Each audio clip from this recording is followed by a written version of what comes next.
Okay, we're live. What's good, everyone? This is Big Sad Industry Cosign. I'm looking at the screen. I just realized that we look like Christmas. Word. Oh, let me find it. Or that red, black, and gold, that red, black, and green Yeah, represent the land, brother. exactly. So once again, people, this is Big Sad Industry Cosign, back with the latest. My friends are better than yours, and this guy I've known literally like forever, and he's still doing things. And for anybody who's here for the first time, the purpose of this is like I have a lot of amazing friends. I have people that are doing things, and I want to acknowledge them. I've had the industry cosign for 20 years. I do it on the industry cosign, but everyone no one reads anymore, or very few people read. So I've taken to video form because I've always wanted to do it, but outside of being lazy and just being caught up, I'm forcing myself to do this now. But before we get into any conversation and before I actually introduce, let me tell you who we're about to talk to. Earl Christian III is a Howard University TV production graduate, visionary creator, and executive producer of the award-winning Urban Wall Street Project, as well as the dynamic UWS Young Producers program. Since 2008, Earl has produced over 700 UWS and YP student-oriented short films videos, garnering over 1.2 million views on his YouTube channels. Having worked with thousands of students in New York, New Jersey, Boston public schools, and private organizations, students learn the fundamentals of script writing, camera operation, directing, makeup, and other facets of video filmmaking. In the summer of 2020, amidst the COVID-19 pandemic, UWS, in a collaboration with Team Management 2000 and Basics International, an NGO in Ghana, launched the virtual YP Academy media production program with great success. Earl's most recent independent projects, the feature documentaries Black Excellent Tours Paris 1 and 2 and BE Tour London 2023, received great praise from national and international audiences. With several feature-length films productions currently on a UWS YouTube channel, including the original series Music City, with the multi-platinum lead singer of the group Shy, Dr. Garfield Bite, Esquire Unlimited, as well as the Howard Homecoming Immortalized trilogy. Earl is a true asset to the culture whose commitment to inspiring, motivating, and empowering others is unyielding. So I definitely want to introduce Earl. We've known each other since junior high school. We're both Bronx bred and have been doing things for a number of years. So it's very important that for those who don't know him, for you to get to know him. And I'm going to introduce Earl Christian III and allow him to say some words, and then we'll just start with what we both usually do. What's good, Earl? First thing first, Cedric, I want to congratulate you, said, on the industry cosign 20 years, always having your finger on the pulse, giving it to the people as it should come, directly, clear, and raw. Man, we've known since, man, junior high school. Shout out to Henry Hudson, man. Henry Hudson, 125. 125. We was running them halls with Darren Henson, our boy Tuffy. We was like legends before we knew it. You know what I'm saying? Definitely. Wow, you just that Darren Henson. Wow, it's just funny how I mean, of course, I ended up going to music and art. You ended up going to Howard much later, and the people that we've come across in our youth that ended up becoming like bigger things is a testimony of like what we've been through, and the fact that we both decided to start our own businesses and things of that nature is just crazy in general. And the fact that it's like 40 years later and we're still doing things, maybe not 40 years, but close to 40 years, it seems. But what I want to do is I want to start off by letting the people know that you have let me put this on the screen. You started a company called Urban Wall Street Inc. and you're of course the CEO. Why don't you explain like what it is, why you did it, and how did you get started? Absolutely. So Urban Wall Street, Cedric, is inspired from the Black Wall Street movement of 1921. Going to Howard, of course, we I'm always very for the progression of Black people and ownership. Ownership is king, and just being able to tell our stories.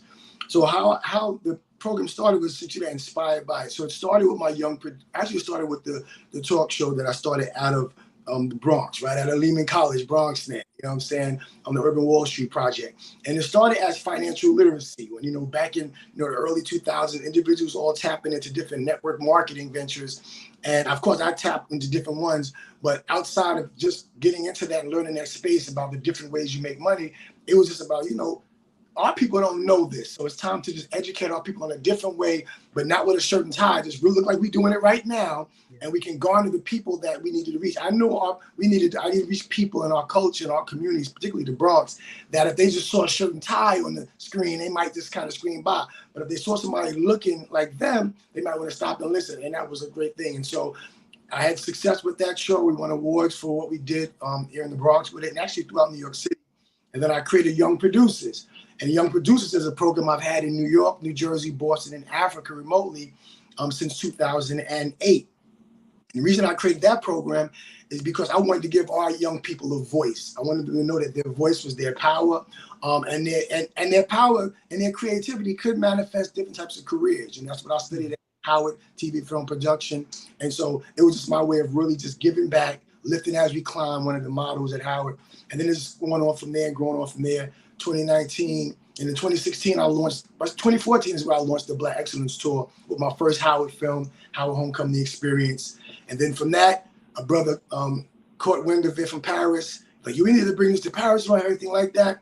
And then the Black Excellence Tour was born, Cedric, in Paris, London, and be like 8-9 documentaries later, we live in what we're doing, just giving our people the culture and just showcasing Black excellence, as it should be showcased. That's good. That's a good thing. And as we stated, you're still doing it. And one of the most difficult things that we as young Black men have experienced is starting things on our own. But any and everybody, not I should say everybody, but anybody can start something.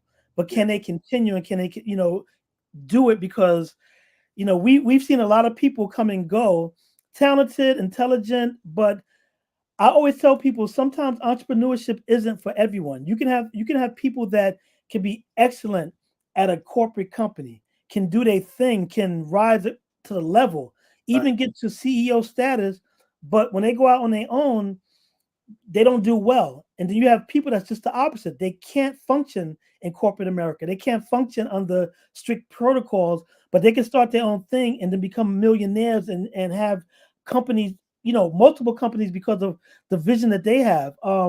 What advice would you give to people as far as not only starting a company, but staying to your vision, even if the vision changes? Because we all know, especially when you do it for years, you have to change with the times because technology changes, people's changes, environment changes. How can people stay on the road to making sure that they're successful? And successful is definitely subjective. Right. Because you can make $10 and be successful, because you have a lot of people that make a lot of money but aren't successful because they haven't done the things they needed to do. What advice would you give people to stay on track to, live their dreams and to benefit? Well, first thing, so that's a great question, and I see people ask me that sometimes independently. I would say, it's commitment to self is first. Be committed to yourself. I'm one of those individuals who I could excel in I've never actually worked in corporate America like that. I've had jobs, but again, I need to be free. And so for me, I knew what I wanted to do. You have to know what you want to do, and then decide that no matter what, I'm going to just get it done. I'm not going to allow myself to give up on my dream and ambition, because the one thing I see a lot of people have is they think it's, oh, you lucky. Like, no, you just got to put the work in. So one, commitment to self, diligence, know what you want to do. A lot of times people don't know what they want to do, and they maybe make that question.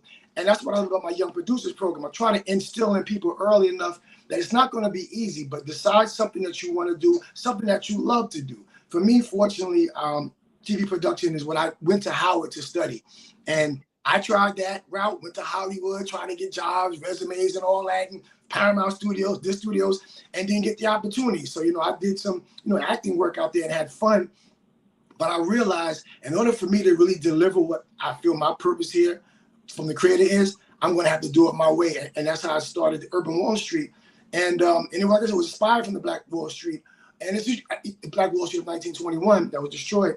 But it's just about, one, knowing what you want to do, being focused, and then having some good people around you. And also knowing that other people might not see your vision. Like I said, I've been doing this for 18 years. I launched Urban Wall Street in 2006. And it's not always easy to build a team. A lot of times, I get everything done myself. I have a production partner. But at the end of the day, it's like, I almost put myself in a position like, there is no plan. Plan B is to make sure plan A doesn't fail. And so I learned what I want to do. And then I also started reinventing. Like when I started, Cedric, I only was doing, media production.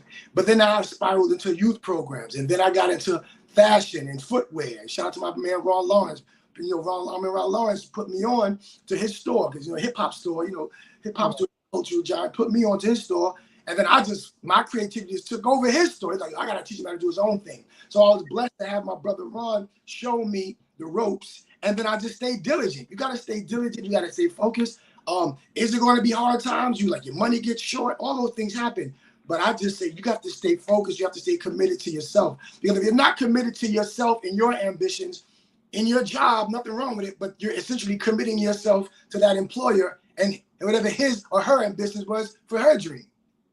That's true. And it's funny you mentioned Ron because Ron has been mentioned at least 3-4 times since I started doing this. Like, such a close circle because I went to school with his sister, Bernie, who's like one of the top lawyers in the industry right now. And props to her, props to both of them because they're great people. I saw Ron a couple of weeks ago, and I feel bad because I was supposed to feature him in Black Enterprise like years ago, and I forgot what happened, but it never happened. And that's a good brother. I definitely got to reach out to him. And Bernie to the great brothers, right?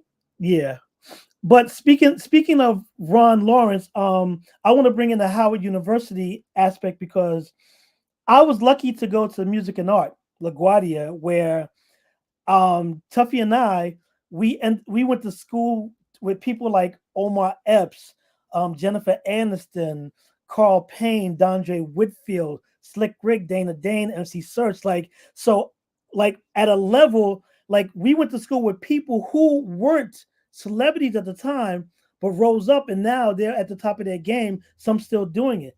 And you going to Howard, the same thing, because Howard, known for Black excellence and so many different people, like how does it feel to come out of the same institution that has bred so many successful people? And I want to mention one particularly because I'm gonna, he's supposed to do this as well, Matt Middleton. And I only bring up Matt Middleton because as an attorney, I was his first client. Wow.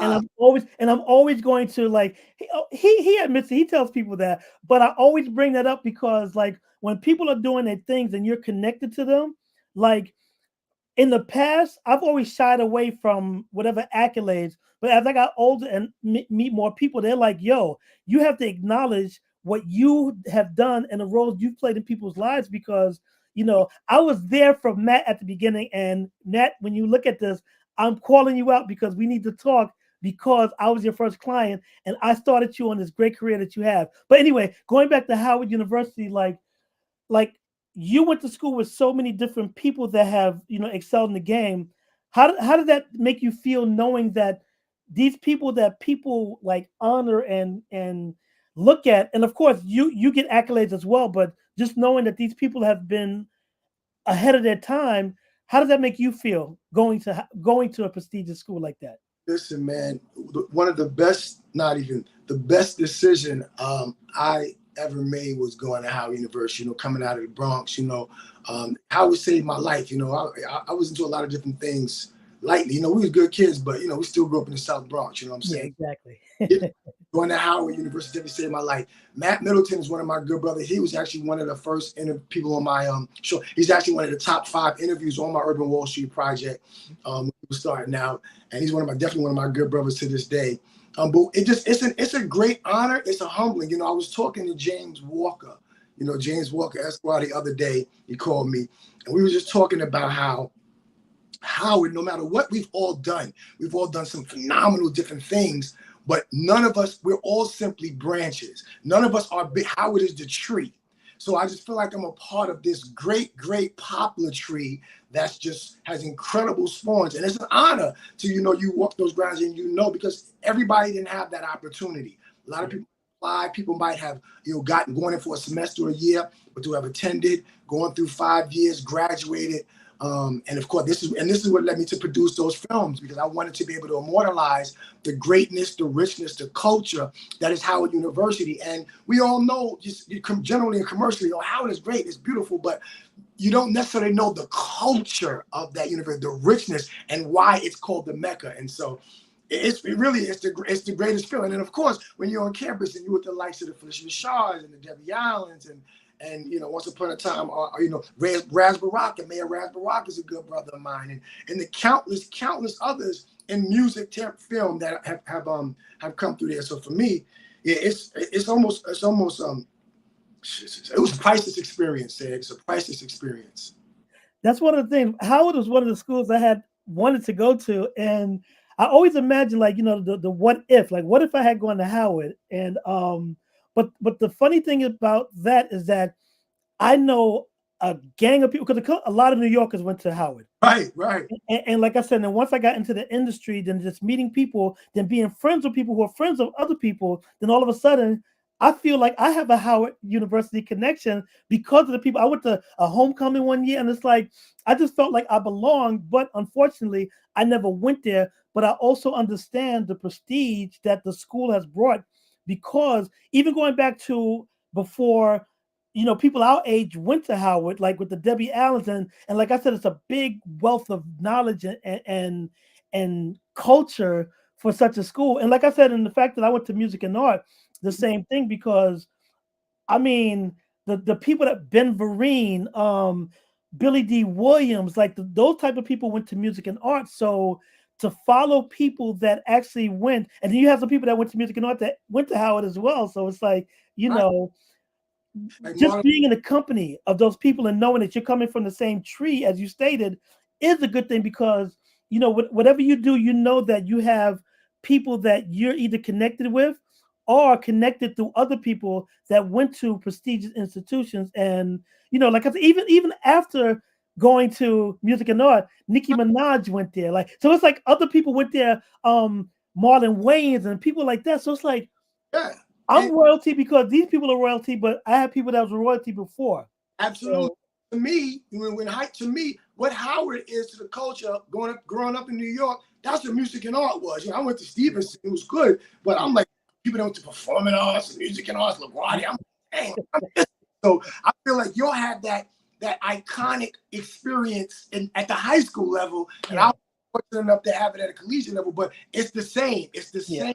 We're all icons before they were icons, and so whether we realize it or not, we're iconic in our own right. You know what I'm saying? Yeah, definitely. What I like about it is, as you stated, because Howard University, you have people from all across the country and even international. Absolutely. With music, and in New York, you go to your zone high school, like you said, you went to Stevenson, but music and art was a specialized high school where all 5 boroughs. So it's like you said, so the fact that we had similar experiences in that it wasn't just the neighborhood or it wasn't just state, it was people from different flavors where you can get to experience different cultures because different people. And with New York, people who are not from New York, even if they move to New York, don't understand that the 5 boroughs and Long Island are 6 different experiences, because even in the Bronx, certain parts of the Bronx, it's like you don't go to this certain part because you don't live up to what they do. Right. And just experience the culture of different people with different mindsets.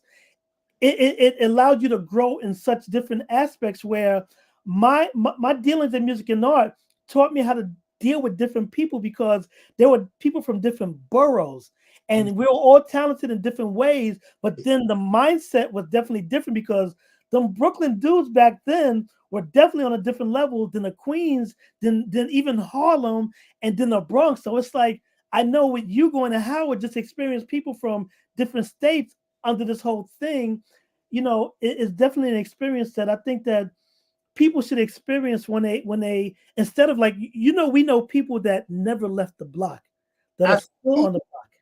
And it's like, I'm never gonna be disrespectful for anybody with their experiences, but at the same time, how could you know what goes on outside the block or outside the state if you don't leave?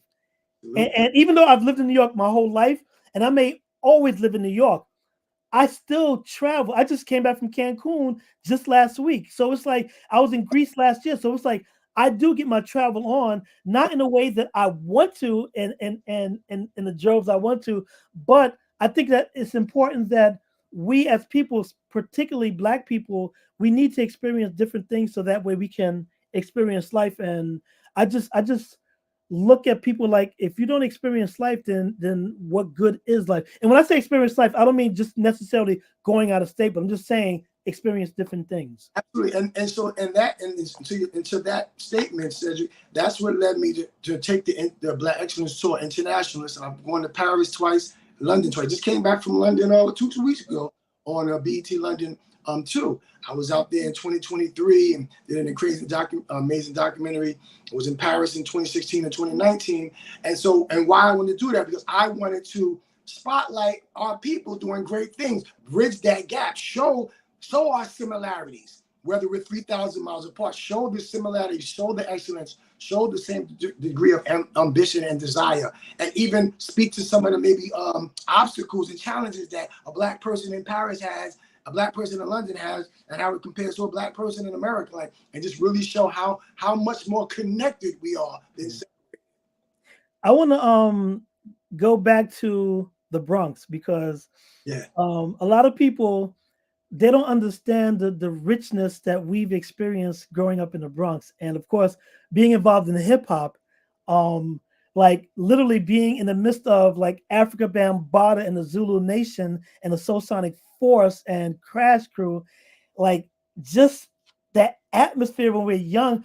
I know that I couldn't leave the block. My mother was like, "You're not going," this, that, and the other. So it's like, but just getting these cassette tapes and hearing things, and then hip hop explodes and becomes a worldwide phenomenon, and then realizing that we were at the beginning of the culture that actually runs entertainment, Epicenter. fashion, music, the movie industry, like anything. I mean, and I think that with hip hop is the only genre of music that, regardless of what you combine it with, is still hip hop.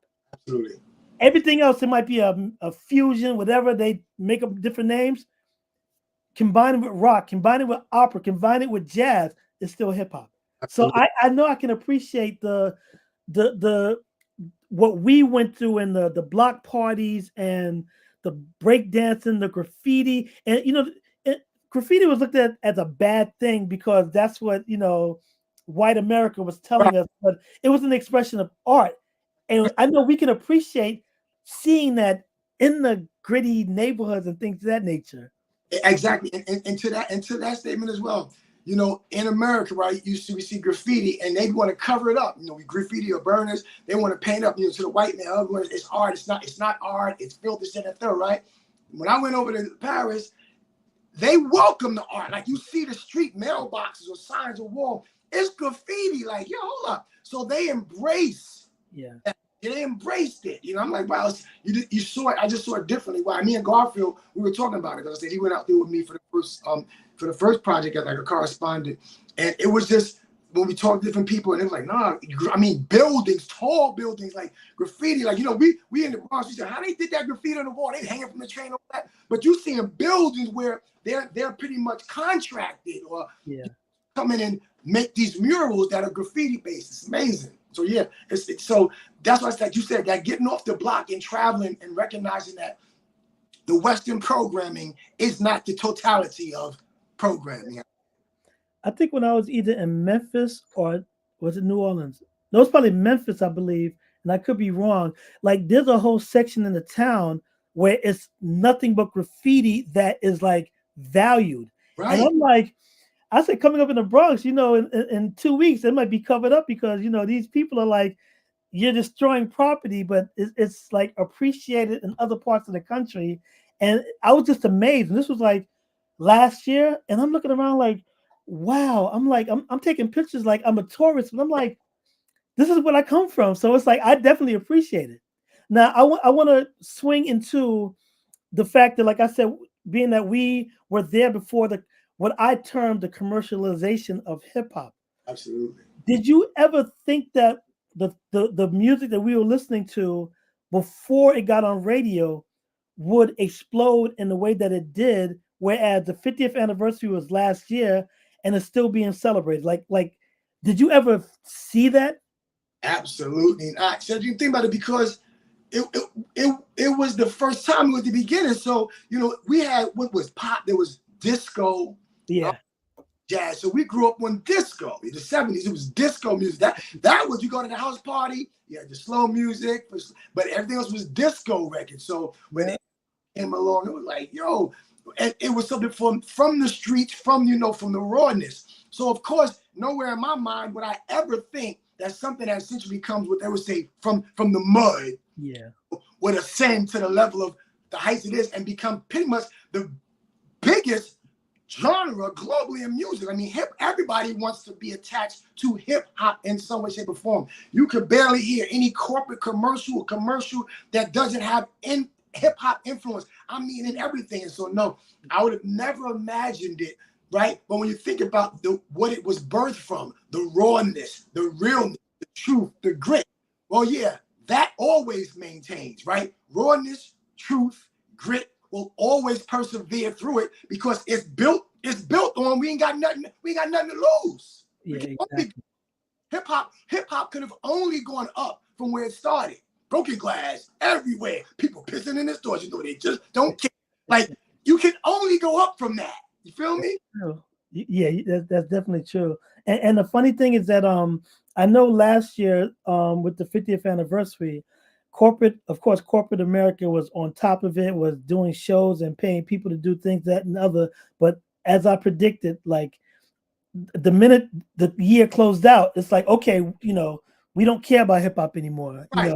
and it's like we haven't heard as much. And it's just amazing because I see the people that were involved. What I was happy about, there's a lot of artists that weren't doing shows or weren't being recognized, that were being recognized last year because of the anniversary. And I only wish that people will continue that, because growing up with the people we grew up with, we are friends with a lot of these people, like a lot of these people.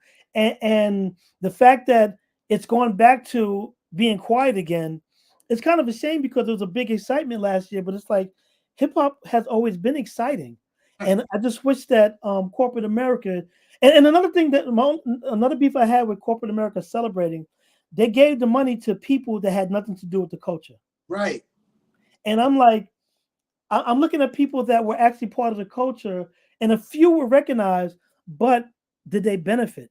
Right. But in a position of devil's advocate, why did we allow that to happen? You see, why did we allow something that we created to become essentially controlled by individuals who know nothing about it? It's kind of like the CEO of Spotify making $3.2 billion a year, but he never produced a record, don't know how to make a record, don't know how to engineer, don't know how to sing, probably can't carry it, no. But he's making billions of dollars, and the people who are the talent making peanuts. Like, how do we allow that to happen? Literally. But at the same time, like you said, we're from the mud. So when I say we, I mean the culture itself, where $10 is a lot when you have nothing.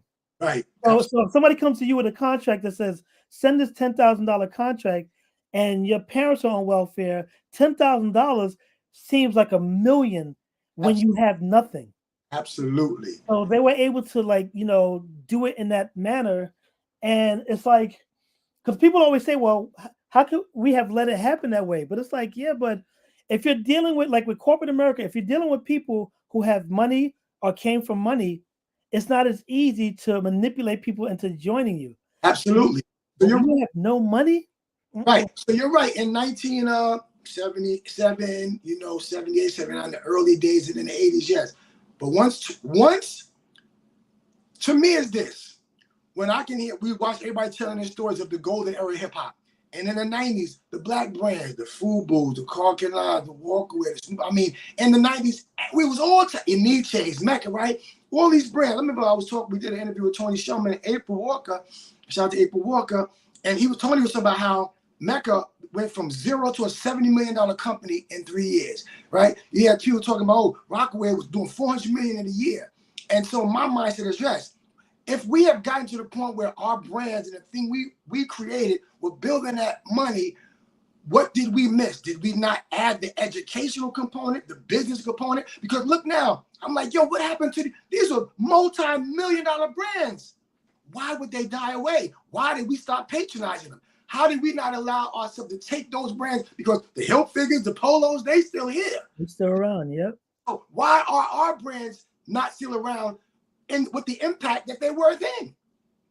I think in part because a lot of the black companies had backings from white companies. So it's like you could do but so much. Right. I agree with you 1,000%. But like you said, it's like, outside of Fubu, because Fubu is like doing their thing and branching off. Shouts to them. Right. It's like, and April Walker is definitely a good friend because she was in the MC Light video with me, and I had a mad crush on her when I first met her through a mutual friend years ago. But as you stated, it's like these brands were making millions. It wasn't like they were just on the block. They became worldwide. But I think, and like I said, I'm just speculating that knowing that a lot of these brands, and not the ones we talked about specifically, because I don't know, but I know a lot of the brands had the backings of some of these white companies where sometimes, like, we can't control, like once that money's taken away or once the new thing, they decide to back something else, like we weren't savvy enough. And when I say we, I mean as a culture, we weren't savvy enough to say, okay, let's do this to make sure that we have this to stay our own. Whereas other companies, white companies, like they bought out Mecca, they bought out Anicha, they bought out certain things where when they were sick of it, even with Sean John, they bought out Sean John. It's like, okay, well, whatever companies that we want to engulf into our company, and once they realized that their creative vision didn't match the creative vision of the original guys, then they started either losing money or losing interest, and then went on to the next big thing. So that's my speculation on why some of the brands weren't, or they may have came up to the competitors and they were like, well, we have this, yeah, you're making millions, but we're making billions. So we're still going to keep you down or make it where you can't do anything even if you want to because we're too powerful. Absolutely. Shed, let's think about, excuse me, I even think about the videos. Remember the videos in the 90s? The budgets? Yep. The budgets were some of them were insane. $400,000, $300,000. They was getting $1 million budgets. And so, but it's like those budgets were being given for a certain purpose because and because I think there was an agenda, right? That's a whole nother story. There's an agenda. So we pump all this money into this culture with a purpose that might not necessarily be beneficial long term for the culture. Because look now, hip hop is making ridiculous money. Of course, it's even bigger now than it was in the 90s as far as global reach, impact, money that's being made streaming, hip hop, social media. But now when I see videos, it's always like compilations, like mosh poshes of different clips. It's not the video itself. It's not an actual video like you used to have in the 90s. You see, they would actually spit. Now it's like you see a video, it's a new song, a collaboration, but it's different pieces of. So to me, it's like, but what happened to the budgets for the videos? So nobody don't want to finance the videos anymore. What's going on? I don't know, but it's just funny because another factor is that, especially with the record companies, because you remember there was like 9,000 independent labels at one time. Right. Everyone doing their own thing, everyone being creative. But then when corporate America, that's my code word for saying white. Yeah. When corporate America decided that they wanted to put money behind it, then instead of keeping people in position that knew the culture, that can advance the culture, they started putting in, their family members, their friends, people who had nothing to do. But it's like, if we're going to pay people X amount a year, we're going to give it to our people as opposed to their people because we can do that. So I think, and of course, and when the companies got bigger, you know, when you go to the top and you see the executives, now the A&R might be black, and even then, that's a stretch. But then when you start reaching up the ladder, the finance guy, I've worked at mostly black companies throughout my career, mostly black companies. But I've noticed that even with black companies in finance specifically, there's always a white guy either running the finance or on top. And I get partly why, because when you're taking meetings with a lot of these white companies, you have to have a white face to represent, so that way they can be. But at the same time, it's like you had people who had equally or even better. But the mindset was always, we need a white person in order to get us in the white spaces so that we can make the money. But Right. what ends up happening is that when deals are made, and then when people start elevating, black people weren't being elevated. It was the white people in the companies that brought them on that were elevated or ended up making their own money, because they can go directly to the finance company that financed the company that the black person brought you in. And if you look at every top company, every top radio, you never really had any black people at the top. And you, like you said, we have very talented and very intelligent black people, or I should say people of color, that were able to do it. But and I hate when people use the system is against us, but at the same time, if that's what it is, there's nothing we can do about it. So it's like we take whatever pennies we can get, but the problem was that we didn't take those pennies and planted it to grow into dollars. We took it for ourselves for whatever selfish purposes we had, and when I say we, I mean them, because I Right. never took money because I don't have any money. But but the thing is, it was a thing where even the people that were visionaries and wanted to do things always met that roadblock. And of course, the whole Bill Cosby wanting to buy NBC, and there's always theories, there's always conspiracies that these things, and I have believed it most of the time, because there's proof that when people get to a certain level, they couldn't pass that. But at the same time, just like with certain filmmakers and certain people, when they showed that they can do it without the bigger companies had to be like, okay, we'll play ball with you. And music, it never really happened until streaming came around, with Napster and all of the illegal things going on. And even then, the record company played that wrong, because in the film industry, it worked for them, whereas they became connected, where now you see they're still thriving. You see the Netflixes and all these other companies still striving, where the music companies did, like, what, there's three now, when there was like 900 before. And I'm not talking specifically with hip hop, I'm just meaning in general. All right. But because of the black people involved, we got lost in the shovel. Now we can't do anything.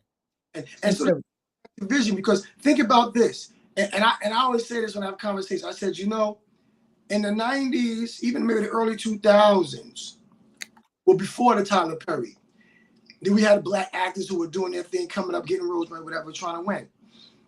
And I looked at where Tyler Perry is. I said, Tyler Perry essentially did his own thing, right? His own thing. Has anyone in hip hop been able to do with music what Tyler Perry did? Because he said, y'all worried about that table over there, I'm gonna be down here in the building.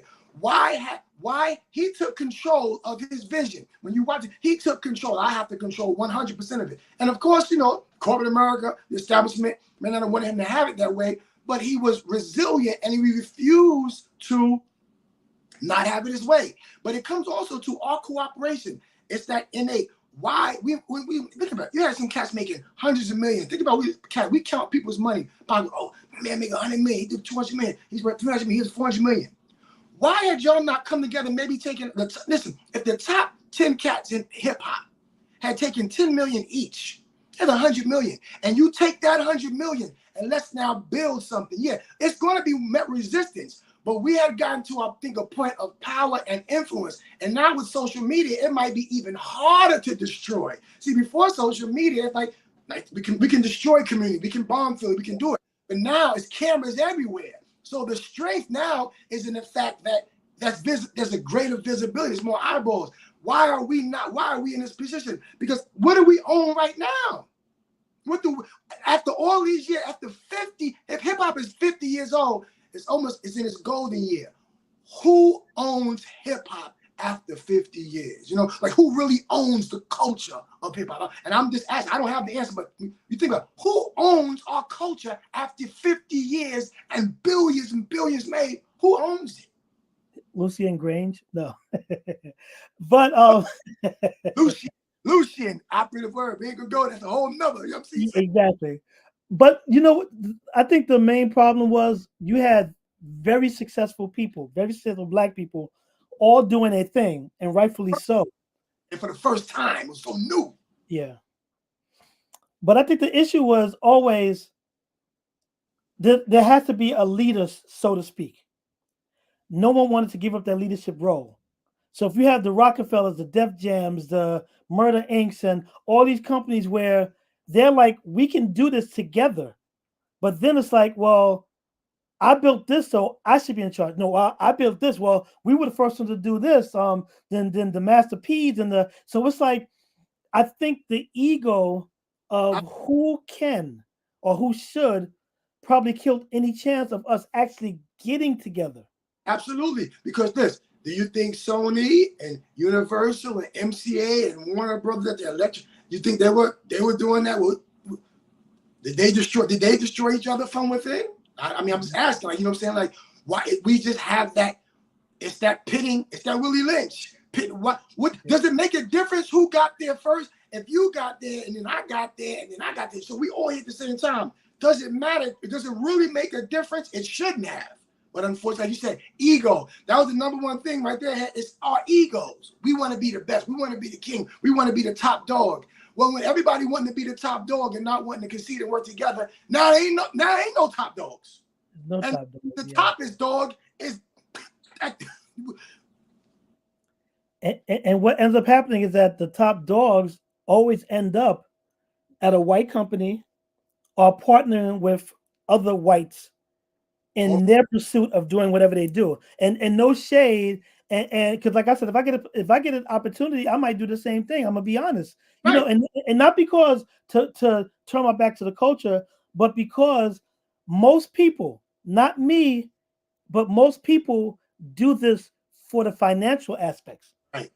So it's like if they have a goal to be a millionaire at this age, and the only way or the only path they see is by doing this with this person or partnering up or doing this, then it's like, well, that's my goal, so let me make my goal. Now, I do believe that a lot of people, because I know some of them, had the intentions to get there and then bring others with them, but when they got there, realized that one, they couldn't.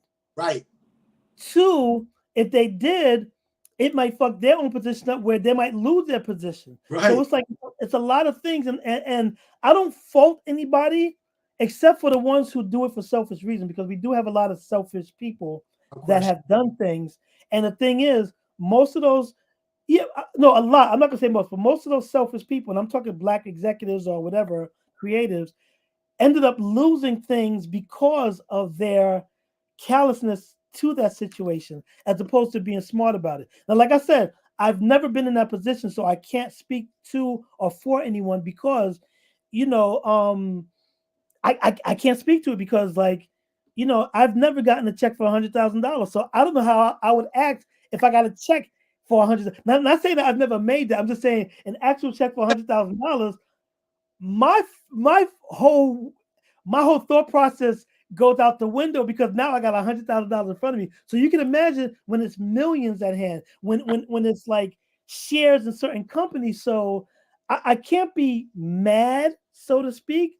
Right. I could be disappointed, but I can't be mad because if put in that position, what will you do? What can you do? Right. Yes, it's definitely, and it's nothing to be mad about. You can be disappointed. And think about it. And disappointment is much more impactful, right? Because if your mom's like, Mom, are you mad? You do something that doesn't make your parent mad. You mad? No, I'm not mad, but I'm greatly disappointed. Ooh. Like, you know what I'm saying? You don't want to make your mom mad, but dang, you surely don't want your mom to be disappointed in you. Because it's a difference, right? Making mom mad or having mom disappointed in you, that's a different, whole different, mental feeling and spiritual feeling is different. And that's what it is. It's a great deal of disappointment. And in my opinion, it didn't have to be. Maybe in the beginning, right?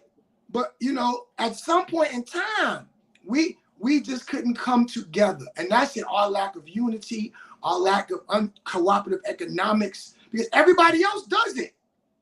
It's not like we're speaking about something that other cultures and ethnic groups can't do that have money. We see it. Even if it's a bodega, you own one little corner store, the Mexicans come, now they put their money together, now they got the 2 stores. Next thing you know, they got the whole block, and each family member owns the fruit stand, the meat stand. You know what I'm saying? It can happen. You can see it in Brooklyn with the Jewish community. You see it with the Asian community. You see it with the Arab community. I'm in Brooklyn, Bed-Stuy. Bro, if I go down Troop, I'm hitting all these new stores in the bodega corner one. They enhancing them for gentrification, but it's all the Arabs, all the cats from Yemen. And then you find out, oh yeah, that's my uncle, that's my brother. So then it's families. If it's 10 stores, it might be 7 brothers and sisters that they got the whole strip.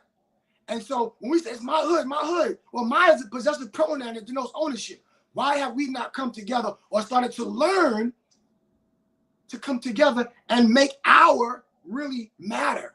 We can't just say it's my hood, but if you don't own anything, it's their hood that we live in. And to add on to your point, like I'll take Harlem as an example, or maybe Bed-Stuy, where we allow them to come and do it as opposed to doing it ourselves, but they would never allow us. Can you imagine if we try to put a soul food restaurant in the heart of Little Italy? No, not gonna in happen. The Bronx? They're gonna be like, get your mooly ass out of here. So it's like, we want to claim the hood, we want to claim the neighborhoods, but yet we walk down a block, there's a Chinese restaurant, there's an Indian restaurant, yes. There's the laundromat owned by the Asian, and it's like, but you don't have any Black-owned stores. And now here comes the economics, right? I'm glad you said that. So the economics come like, why the Black? Because, of course, no one's trying to give Black people loans, right? That's what you gotta get that. It's the money. See, finance is the equal. It's that finance. So to your point, Asian communities, listen. We in New York said, we could go into Little Italy right now. We could go into Greenwich right now. We could go into Tribeca right now, and maybe even up Riverside Drive. You're not going to see Chinese restaurants on the corners like that. You're not going to see them. But you know why? Because when the Chinese community came here and they wanted to get loans, the American government said, listen, we will give you loans. We will finance those dreams and your ambitions for your stores and the Chinese restaurants and all that. On one condition, they cannot be in our neighborhoods. They have to be in Black neighborhoods. So Chinese people are like, we don't care because we're trying to find our dream. If we can get the money, we'll do it over there. And in their mind, they might not trying to be, take away from African Americans or Black people. They just trying to live that American dream. But the problem is, we were not given that same opportunity. But we know that. The problem is, we know that. They don't want to give us loans. They don't want to give us stuff. Okay, so once you know that the person in charge doesn't want to give you some money, but all of y'all have individually amassed a certain amount of money, you got to start thinking differently. Yeah. And we still have not started thinking differently. And now in the culture, we're tearing each other down even worse. So everybody's coming up off of us, and we're just going down, down, down. But we don't think so. But what? But we are. That's true. I mean, and just people. Big said. No, it's cool. And my thing is, like you said, like the tearing each other down is like, it's like we talk about systemic racism. Right. If we got we have it within ourselves where we're not allowing ourselves to grow because, we have billionaires, we have people with businesses, but the minute they become successful, we start tearing them down. Yo, that's so funny. They said, think about it. I said, it's crazy. This is the crazy paradox in our culture. When you on the rise, yo, keep going, son. You got this, dog. You gonna get it, son. Yo, keep going. Yo, don't stop, yo. You good. You talented. Yo, keep going, son. You proud of you. Keep rocking. We got your back. We got your back.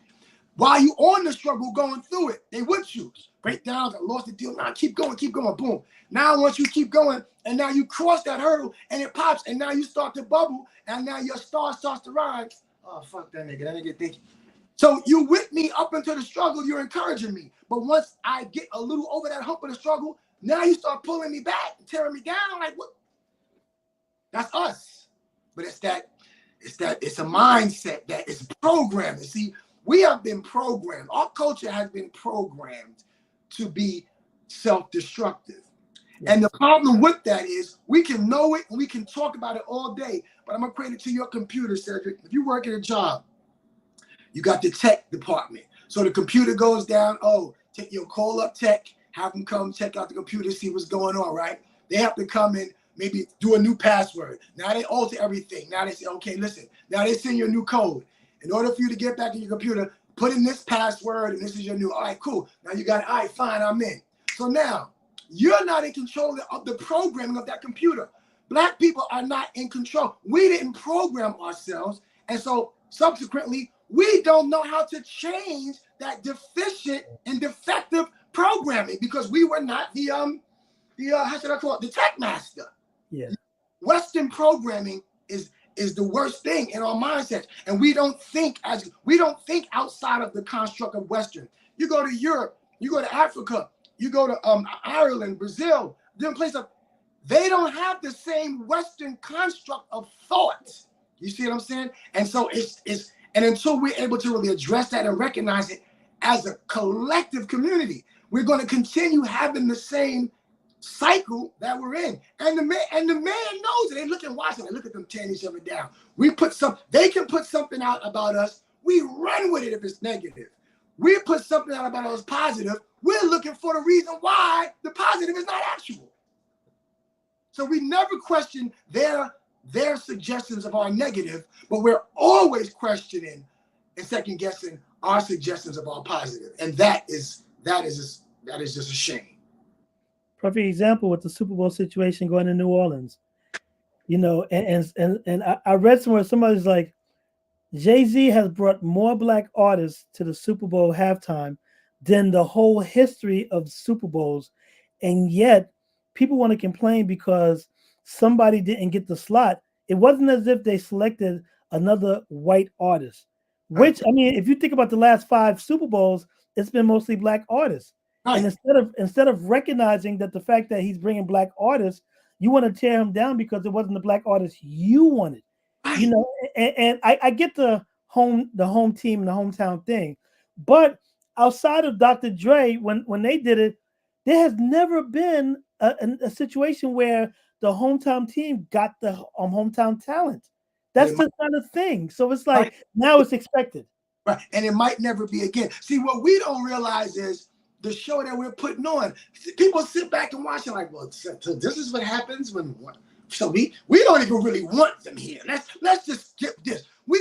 To give them a platform in front of 100 million people, that's major, right? They have music that's going to win for them. So we don't pay them, but they don't need to pay because that many eyeballs is going to be great for them. And we don't understand that they can easily say, you know what? We're not even going to deal with this fodder in years to come. Yeah. Because we've never had this problem when it was white artists. No matter what white artist, there was never a complaint from another white artist about that's who's performing, blah, blah, blah. So now we letting y'all in and y'all think y'all going to bring this shit to our... No, you're not. Nobody will be here. You know? It could happen just like that, say. Do like they do. Be angry and silent. I mean, be angry in private, you know, because it's like you said, it's a matter of perception. And one of us is there. We always be like, we can just get one. If we get just one. So one of us is there. We're representing. And then you act like a slouch is representing. Like, you got to really look. And people don't look at the dynamics. See, you're thinking about your city of Louisiana or how you feel in Texas or how you feel in Detroit. This is about a representation on a global level. It's a global, not just your corner boys. And we just Western construct. We don't see the big picture, long term, in my opinion. Because once he's out of position and they slide somebody else in, they're not going to give a fuck about hip hop or black people. Nope. And it's going to go back to country artists. It's going to go back to rock stars, and it's like that opportunity that was there. That, you know, we brought flavor to it, and the fact that ignorant people who are, by the way, rich millionaires, Nicki Minaj, I mean, all of these people that have money, that are successful in their own right, get to social media to bitch about something that at the end of the day, they're still going to make their money. You know what? Like, what sense does that make? I've said to people before, some people scratch their head and they lose it. But if you're intelligent, you're in tune with your spirit, you know. I said, all poor people have is money. Yeah, that's true. All poor, because think about it. If Nick, you're millionaires, you're rich, and y'all have beyond your wildest expectations, the level of economics growth that you garnered beyond the expectations for a Black person in America. And even with that success, you're still wallowing in mental foolishness. Foolishness. And so, like you said in the beginning, money is not necessarily the true reflector of success. Because if you have all this money, but your mind is warped and foolish, are you really successful? And it's a damn shame because, like you said, it's like, you know, you were in the mud, you were literally struggling, and yet 20 years later, when you have enough money in the bank to take care of several nations, you want to get on social media and bitch about a performer not getting on the big stage when that performer is going to be working regardless. And it's just like people from the outside looking in like, these fucking rich niggers. Yes, they're saying niggers. These fucking rich niggers are making bigger fools of themselves. They made fools of themselves when they were poor. Now they're making fools of themselves while they're rich. And they're not thinking about it. And the type of business that you can make from like not displaying your ignorance. Because there's a lot of ignorant rich people that only display their ignorance when no one's looking. Right. But when people are looking, they're the best, you know, whatever. But then it's like we want to show our ignorance to the world to be real, to show that, you know, we keep it real. But yet you're not keeping it funky in your pocket because all those opportunities are slipping because people are looking at you like, I wanted to do business with this person, but you know what? Not anymore. Not after all the ignorance that because they're going to represent my company. And if I'm paying them millions to represent my company is going to go down because people are going to walk away from us saying, you're in bed with this idiot? You're in bed with these idiots? I was listening to y'all, brother, another BS brother. Fat Joe was speaking to something just like that. When I think maybe he was beefing with either Jay-Z or he was beefing with 50. Michael Jordan thing. Yeah. Right. He was like, yeah. And they was like, yo, like Michael G, like, yo, like, you know, we want to rock, but you know, dang, Joe, we're gonna pass on it. Like, you know, we're not doing that. We're not gonna judge you, but we're not doing that because we have other relationships aside from you. And that type of relationship with you, that could just put a little taint on what we have going on, and it could affect bigger deals. So, you know, we're not going to get into y'all. We're just going to pass, and we'll see what happens in the future. Because they're really not losing anything. They're only going to gain. They're never going to lose. They're only going to gain, right? So if they feel like getting in a situation with you could affect this current gain or future gains, it's not worth it. No matter how much, we can make 100 million really quickly. Yeah, but we might lose 100. We might lose 100 billion long term. Exactly. Because. Yeah, and Joe, like you said, Joe said it himself. Like he could have had a signature sneaker with Nike, and Mike Jordan was like, "Yeah, I like you, I fuck with you, but yeah, that 50 Cent beef that you're on right now, where y'all are doing ignorant shit on stage at MTV, yeah, you're gonna have to keep that ignorant shit and lose money." That's it. Keep it real. Keep it real. Yeah. The people who really don't have shit, who really, and that's the thing. They keep it real for the wrong audience. Right. Like, really? Yeah, we don't judge. We understand. But all that too also, again, it takes us back. Coming from the mud, not knowing, not understanding business, not understanding relationships, not understanding like in 5-10 years, you might need that person that you thought you didn't need to like, oh, I never thought I was going to have to come back and holler at that person. We see it. I hate to say it, but Rockefeller is a prime example. Like you break up, everybody bitch, you don't think you need it. And now everybody got Dame Dash always mad at Jay-Z. Jay-Z never talk about, oh, Jay-Z's a snake. Listen, the industry is that's where it comes from. If you got to understand, that's it. They're no more of a snakes than the people that they're learning. Yeah. But at the end of the day, also too, it's business. Grown men. The only grown man that, for me, that is responsible for you would be your father up until he's gone, right? That's it. There's no other man. Oh, he's supposed to look out. If somebody looks out and blesses, yes, we should come together like that. But also, again, we were not programmed to work together, to build together, to put each other on. That's not the little program. The program is pit the light skin against the dark skin, the young against the old. That's the black man. That's real, but we don't want to accept it. And that's the greatest accomplishment for the establishment. When he can convince us that our tearing each other down is a myth. We didn't really put that out there like, yes, it's working. Like, the devil is real, but nobody wants to really talk about that. It's real. What can you do? In my opinion, you know what I'm saying? Yeah, nah, I feel that. But I know we got a little off, well, not really off topic, because like I said, it's just having a conversation. Yes. I kind of want to, like, make it a little more happy. What do you have going on, coming up, or working on, or you want to work on for the future for Urban Wall Street? Well, right now, it's of course continuing to expand, the footwear, the Italian footwear line. I'm loving that, doing relationships with HBCUs. Last year, I actually did a collab partnership with Wilberforce, with my first HBCUs, and I had, custom sneakers that I designed for the university there. So for me, this is really about becoming more cooperative economics, just getting to the culture and just doing relationships with different individuals. A major project I'm working on right now, people don't know, is a project called Men Too. That's a real close project to my heart because, growing up, I was violated, as so many are in our culture, and we don't talk about it.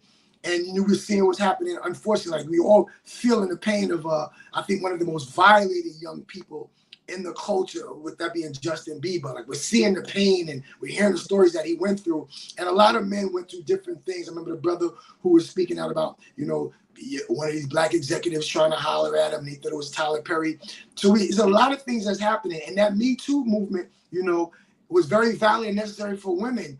But I don't think the credence is given to boys or men who are violated. Because if young boys are violated and we don't address those issues, we don't get to the root of what's in their spirit, then that's going to manifest when they try to become husbands, when they try to become fathers, when they try to become leaders in the community. And if that spirit is broken and they're tainted and they don't understand, or they don't feel like anybody cares about the plight that they've gone through, then how can you truly evolve the culture? So for me, I'm going to be, I have that series, UWS Men Too, that I put out telling my stories, and hopefully to get other brothers to just kind of, if you've gone through that, just talk about it. Because women can talk about it. Women can come together and they can talk about the things that they've gone through. They've been raped or they've been violated, and they can talk to it and get that support. But for some reason, you think it's cool. Like, I don't ever remember being a virgin, I don't ever remember being that. I was violated for as long as I can remember. But, when you're a boy, it was cool. You getting some pussy, you fucking, So you think, yeah. But if you're a kid, I'm not supposed to be having sex with that person. I'm not supposed to be doing those things. And if you don't ever talk about it, or nobody lets you know that wasn't supposed to happen to you, or they kind of pat you in the back like, yeah, you winning, you'll evolve as a young man thinking you cool. But as you get older, it will manifest in relationships. So that's one of my biggest projects, man, just starting to address it. Because, I don't think we can even go online right now and not see, just of course with this new turn of events, unfortunately, what was happening in the music industry, but we're really just seeing how many people are violated. And it's not like kids haven't talked about it in the past, young boys haven't talked about it in the past, but clearly it's not being talked about enough. So that's a major focus of mine. And then, of course, young producers, expanding the program. I have opportunities. We need individuals need jobs and opportunities, and I have programs and opportunities for our people. So my mission right now over the next 2 years is really just, how can I get our people to understand we have everything we need to become self and economically liberated. We have it. We just have to start coming together like everybody else around us. And of course, my Black Excellence Tour, like I said, if you haven't seen it, you can go to Urban Wall Street Films. My 2 films in Paris, the 4 films that represent Howard Homecomings, which is feature-length documentaries, and the one that I did in London. And so now what I'm doing is bridging that gap with my international orders, with Black people doing amazing things over there. Because what we don't realize here in America, for all intents and purposes, we're the ones that made it, right? We're the ones that made it, because think about it. If you can't name 5 British professional basketball players, 5 Asian professionals, 5 international, no. But everybody over there, they can name 12 American ball players. They can name 5, name the top 3 performers in UK. Who's their top singers? Who's their top rappers? You don't know, but over there, they know our top. So we are what people want to aspire to. Will Black people hear what we do here? People around the world, our people watching. I know it because when I went to Paris, I went to London, they're watching to see what we do so they can emulate it. Exactly. And so whatever bad behaviors and practice that we have over here, that's transferring over there.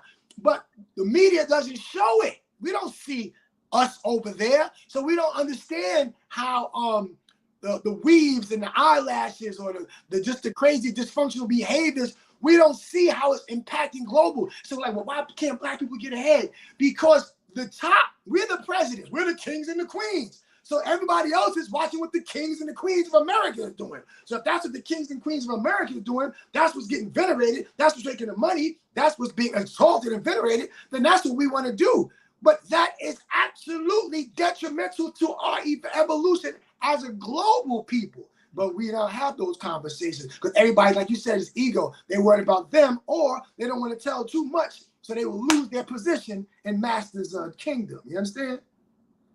That's definitely a mouthful, and as you stated, even with the as you say, with the Me Too and the boys being used in ways they shouldn't be, like sometimes it's a pattern because when they become fathers, it's like it's a cycle because they had to go through it. So if I had to go through it and I'm a man, then you have to go through it so you can be a man. And of course that's wrong thinking. But like you said, if no one is teaching or showing what is supposed to be or what should be, I should say, then like you said, it's going to be a pattern. And society tells us that as men, we shouldn't be emotional. We shouldn't, we shouldn't do, and it's like, it's really foolish because anger is emotion. Violence is emotion. So it's like joy. Yeah, that's what I'm saying. So that's what I'm saying. So the opposite, like you're saying that we shouldn't show emotion, but yet violence and all these other things, that's emotion. But we can't show the positive emotions. We can't cry. We can't be positive. And it hurts specifically in the Black community because that's what we're taught. That's what we're supposed to do. That's what hip hop tells us to do because if our parents aren't telling us, we're looking at hip hop and our heroes in hip hop are telling us that we should be misogynistic. We should treat people this way. And I mean, my heart bleeds when I see videos of little kids with guns and doing stupid things, like because that's them being real. And then they grow up with that mentality, and by the time they're adults, and even if they're shown the right way, it's already ingrained in their mind where it's not going to move the needle much because they can't look a certain way to their friends or to their contemporaries. And we see that all the time because people don't want to shed a tear even if a family member died because that's not what a man is supposed to do. And we have to stop that narrative so that way we can survive because other cultures are not showing that. Right.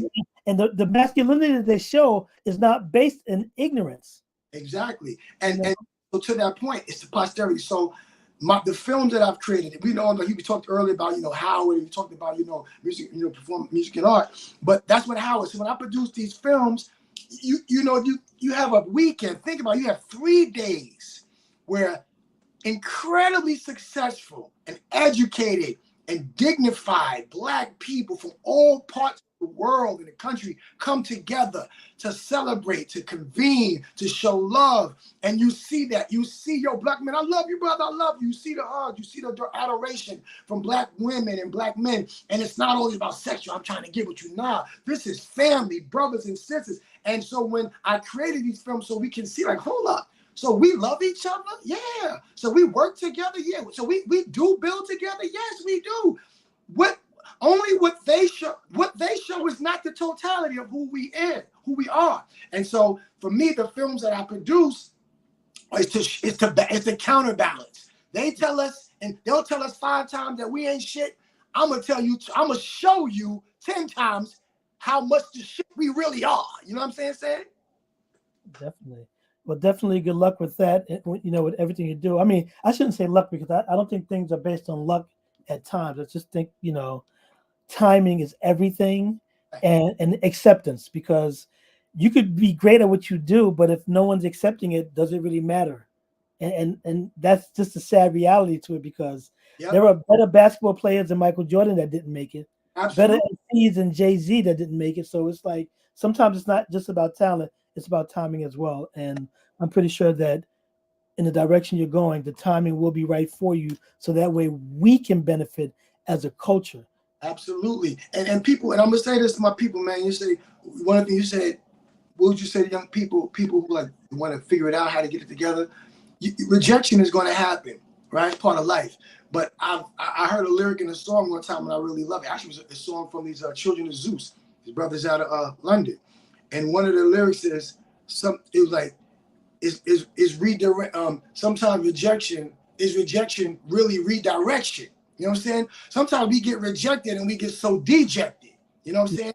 You might get rejected and you're going to know. Maybe you got rejected because something else is coming on a different situation. It's like a detour. I want to go this way. Nah, you got to go that way. I'm gonna lose time, but go that way. Now you go that way, like, oh shoot, I'm glad I came that way. I didn't even know this store was here. I didn't know this apartment building was here. So you learn something. So sometimes redirection might come from rejection. So I would say just because I've been rejected plenty of times, and it simply just made me okay. It just made me pivot. You never got deject. Okay, I got to pivot. And also, no doesn't always mean no. It just might mean not now. Yeah, no at the time. You know that. You know what I'm saying? But it's just the reiteration of things that make sense as opposed to the barrage of things that don't. And the most successful people will tell you that they failed more than they've succeeded. And there's an illusion that, if you fail, that you will never win. And it's right. Like, oh. You have to lose. You have to fail to. You have to fail to win, right? You have to fail to win because failure should breed strength. It builds character. It should create hunger. And when you build your character, you build that faith, you build that hunger. At some point in time, you will catch the W. That's just reality. You're going to catch it. It probably won't come when you want or when you expected it, and that's the problem. Yeah. It's never going to come when you want. And it's never probably going to come when you expect it. It's going to come when you least expect it. But you just have to keep going as if today is the day. And then it happened today? Damn, nah. If it happened today, all right, it's going to happen tomorrow. You just got to keep that positive outlook. And it's not easy. It's definitely not easy. But shit, what's the alternative? True. I tell people all the time, it's like, I failed so many times, I know what not to do going forward. And I think that's just as important because I know people that make the same mistake all the time and continue to make the same mistake. And I'm like, there's a reason for you not getting to where I'm like, if it's a slow climb is still better than no climb at all. Absolutely. Or a sharp climb and a sharp decline, And I tell people, people say, I'm waiting for this money. I'm waiting for this money. Waiting for something, you should not be waiting still. And I said it to say this. I remember growing up in the Bronx when the snowstorms used to really come and we had to walk and it's cold and the bus not coming. I'm waiting for the bus, right? But the bus not coming. I'm freezing. So you have two options. You're waiting for the bus. You can start walking in the direction that you need to go, right? But you're looking back to make sure it's not coming. So if you see it, you got to run to catch to the next bus stop, right? But you're still progressing while you're waiting. Exactly. A lot of people like this.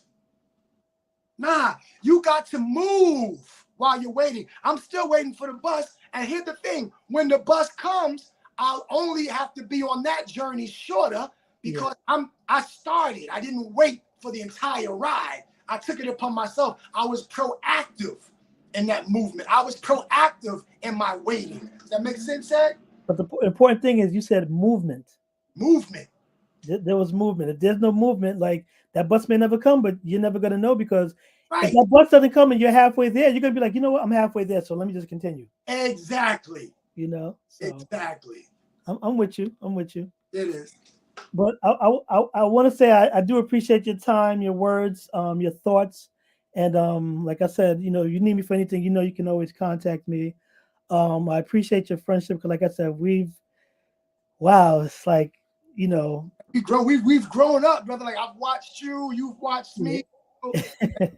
It's a beautiful thing, man. It's a beautiful thing that we're here, we're healthy, we look good. You know what I'm saying? You got your hair the same way we had it in junior high, but you just different. But we look good out here, Cedric. You know what I'm saying? Yeah. And it's not necessarily, you said, not because of finance. We're not broke. We ain't rich niggas. We're not broke, but we look good because we are true to ourselves. See, we true to ourselves, And I can look at myself. I look at myself every day in the mirror, and I love what I see. You know what I'm saying? I love what I see. I love the man that I am. I love the mind that I have. I love the spirit that I have. And I love that resonates and transfer, and other people see that. That's the wealth. That's the richness. You see what I'm saying? That's the wealth. How people feel about you. What impact did you leave? When I leave this world, I have an imprint. Urban Wall Street will be forever. I've immortalized myself and countless other people in video and media. So you just have to make an impact, make an imprint, and gotta love yourself. It ain't always easy, but gotta love yourself. And J. Cole said it. No life is better than yours, right? No such thing as life that's better than yours. You think somebody's life that's better than yours. How many people right now want to switch spots with Diddy? Exactly. Who want to switch? Nobody wants to, but look at his life, the money and the houses. Nah. I'll stay right here in my little trailer. I'll stay right here in my little studio. He can have that, right? So it's a testament. Nobody's life is better than yours. It might be different. Yeah. It might be more extravagant, but it might not be better. I tell people I could walk down the street with no worries. Well, living in New York, not really, but you know what I mean. Right, absolutely. No one's coming for me directly for something that I've done. Absolutely, bro. It's random. That's different because this is New York City. But right. I don't have to worry about knowing that I owe people money or I did people wrong. I did people dirty. I'm like, I'll curse you out. I might be a little sarcastic, but you know what? If that's enough for you to attack me, then that's on you. But I'm still ready to defend myself. Absolutely. But I also know that no one's trying to kill me because I've taken their money. I've taken things from them. So the only thing I've taken is some women's hearts in the past, but even those days are over. Let me stop. We've all been guilty of that, but those days are over. But yeah, wait, listen, good spirits never die and they never unalign. We've been aligned since 1983, said. Damn. 80, no, my brother. No, wait. It's like 1980, fam. Yeah, because that's junior. Yeah, I'm 55, 56. Because I got out at 123 in 83, bro. 125, I mean, so yeah. And I got out, 82. Yeah. We 82 and it's 2024, bro. We 40 years in, fam. Yep. And still doing it because I've seen some friends from around the way, and yeah, it's funny because, like you said, as far as even looks, I look at them like, yo, you look 15 years older than me. Yeah. You know, I know I don't look as young as I used to, but I still look as old as I am. Right, absolutely. And there's a reason for that, you know. Even my younger brother looks older than me, you know. Right. That. Yo, and my younger brother's 9 years younger than me, and he would always get, who's older, him or you, or y'all twins? He's like, what? No. Then I said, well, who you think? And I'm like, who you think is older? They look to him. He's like, what the hell? I'm like, that's my baby brother. He's 9 years younger than me. So they're looking at me like, well, what are you? Hey, let's see. I tell people that my brother has 3 children, so that's why there it is. A little more. Yeah. There it is. That's but, my. You know, it is what it is. But thanks again. I appreciate that. And for everyone watching, I want to prove that my friends are better than yours. Not saying you don't have good friends or anything like that, because some of you are my friends, so you're lucky for that as well. But but like I said, I definitely want to make sure that people are recognized, and I think that's one of the things that separates me from a lot of people, that I do recognize good people, and I'm going to continue to showcase them, and whatever I can do. And this is not about me. This is about people that I'm dealing with, and letting people know that these are the people that you need to be either working with, talking to, or just viewing, because there's a lot of bad things going on out there, and I'm not included in any of that. And it's funny because I said to myself, knowing like your Howard ties, I was like, we can't mention Diddy whatsoever, because we were interns together. So I don't want people, because I know I see so many programs, I see so many people, all of a sudden they remember Diddy. I'm like, come on, life is what it is. We have great lives. Let's continue to have great lives, and as long as you do good will come to you, and I have no complaints. Right, be a good human being. That's it. Just be a human being. That's all. No one's perfect. But surely no one should be exonerated from their imperfections if you got to deal with it. But at the end of the day, just be a good human being. It's not really that hard. Just be a good human being. Exactly. And on that note, big said industry cosign. Thanks again, Earl Christian III, Urban Wall Street. Oh, my bad. If people are trying to get in contact with you, where can they find you? But definitely, on Instagram at Urban Wall Street. My YouTube channel, go to urbanwallstreetfilms.com. You can see all the productions that we've done there, international and representing universities. But if you Google Urban Wall Street, you Google Urban Wall Street, you're going to find me in all shapes and forms. But definitely Instagram is where, you can definitely find me at Urban Wall Street. Again, you Google it, you'll find Urban Wall Street footwear, the apparel, the Young Producers program, everything that I have going on with the brand and the entity. Is right there. Definitely. And for all you know, everyone knows Big Said anywhere, and you can find me, hopefully. If not, you're not searching hard enough. There it is. Once again, Big Said, the industry cosign. Thanks again, Earl, and much blessings and future success for you, to you, and anything that you work with. And with that being said, CED. Um, I like that. Okay. We're out. Once again, thanks again. And until the next time. Appreciate it, brother. Definitely.